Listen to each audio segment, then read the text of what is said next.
A Sinister Six by Steve Boseley. Story 1. Die, Blossom, Bloom. Part 2.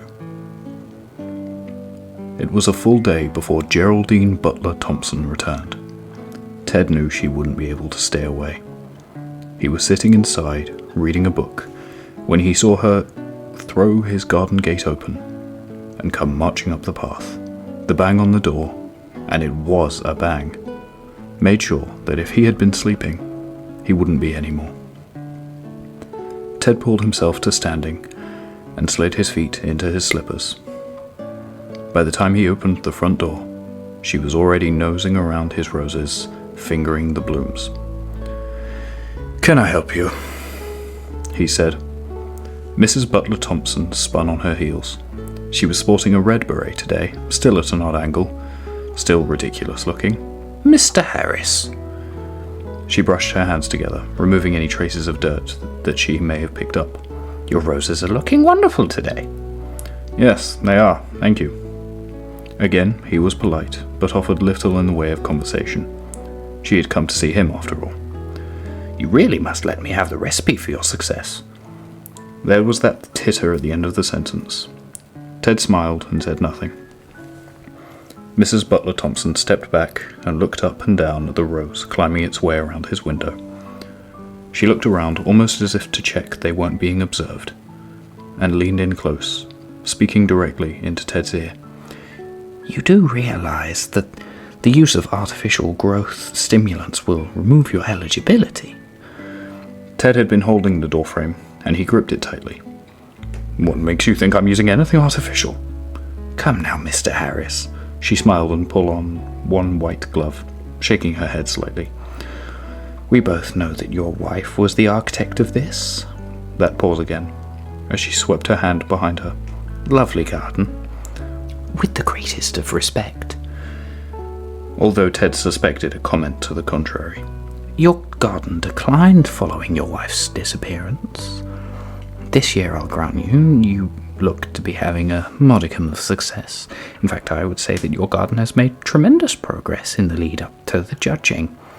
Some may say that the turnaround was miraculous." She let her comment perlocate with Ted for a moment. "If, as you suggest, your mothers are without reproach, I would like to discuss them with you." Again, she waited for a response. When none forthcoming, she continued. "Gardener to gardener." Ted removed his glasses and wiped them on a handkerchief he produced from his pocket. He held them up to the light before replacing them. Keeping Mrs. Butler Thompson waiting was a small victory, and his response was terse. "My secrets are my own. Please save your worrying for your own garden. Goodbye now." Leaving the woman no opportunity to reply, he stepped back inside his house and closed the door. Mrs. Butler Thompson's visit had rattled him. He knew his garden secret, and it wasn't artificial. Ted worried what she might find if she probed too deeply. Sissy had indeed been the architect of the garden, and he could only hope to ever have a fraction of her expertise. However, she was no longer here, and not a moment passed that he didn't regret his actions of 2 years ago. The anniversary of her death was approaching, and Ted drank his tea, staring at the photo that stood on the table. It showed the two of them in their garden. The grass was around their knees, and there were no flowers. It had been the first full day in their home, and Sissy had wanted to go outside and get on with the work.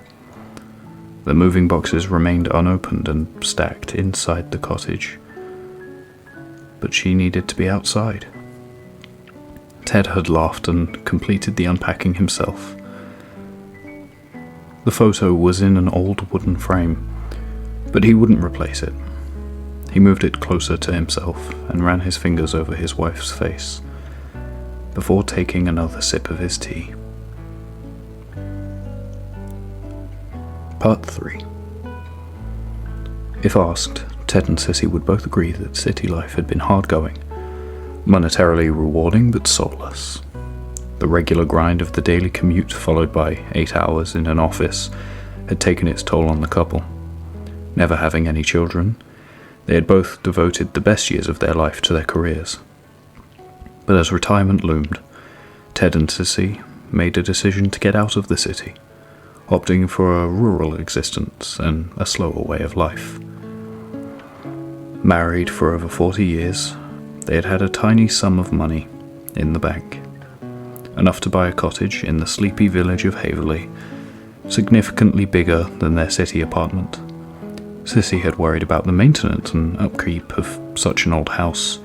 Ted was energized by the idea of a thatched roof and crumbling bricks and mortar screamed retirement project to him.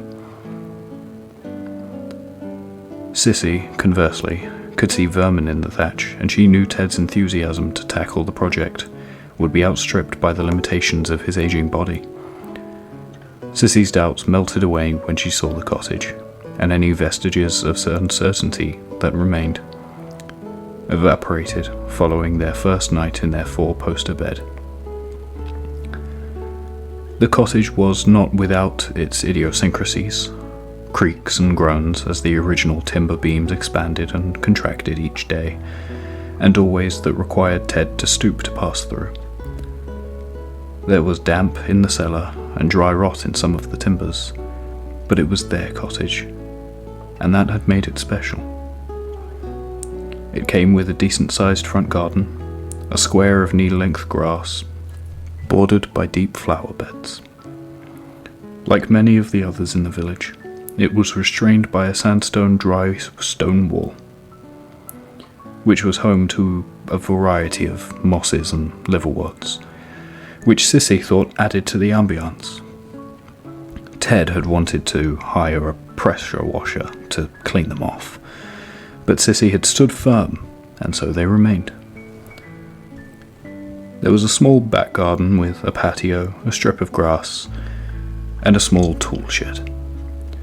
Sissy adored being outside and all aspects of work associated with maintaining a country garden.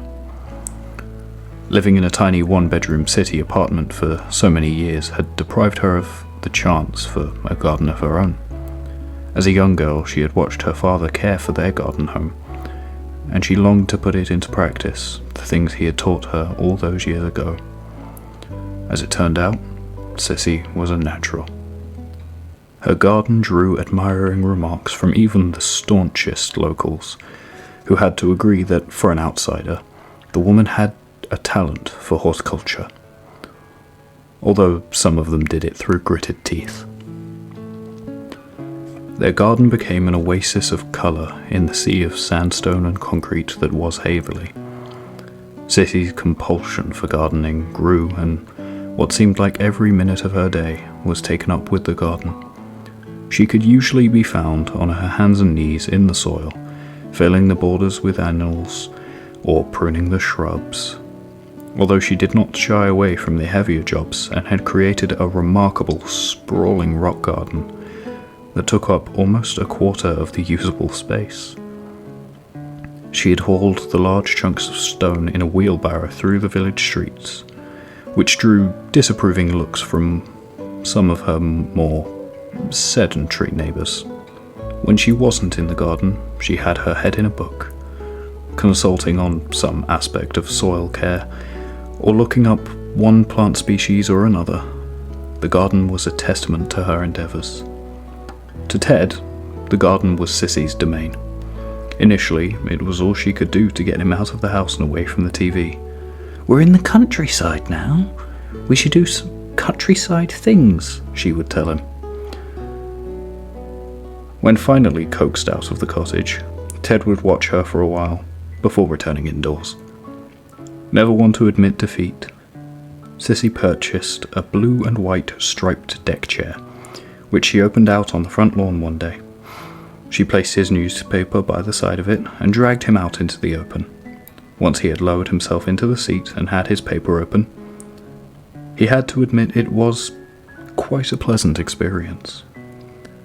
That was his first entry into the world of gardening, reading his paper while his wife worked around him. From there, he graduated to putting his paper aside and watching his wife crawl around, digging and planting. He didn't mind watching his wife, who was, for a woman of her age, still very easy on the eye. Still, life in the old dog yet, he would think. The couple had been married for over 40 years, and had still marvelled at the spark he felt when he watched his wife work up a sweat. He would always sneak a smack of her backside when she passed him, and Sissy would, invariably, turn and glare at him, running her glasses down to the tip of her nose to peer over them. Ted knew she liked it, though, and sex after a long day in the garden was always lively, even at their age. Over time, a lot of time, Ted began asking questions and taking a more active involvement in his wife's hobby. And if it were possible, the two of them grew closer. They shared the work evenly, and eventually, Ted became quite the gardener himself, although he never felt that he achieved the same degree of success as Sissy. He marvelled at the work she put in. Tireless effort had created something beautiful, but not as beautiful as her.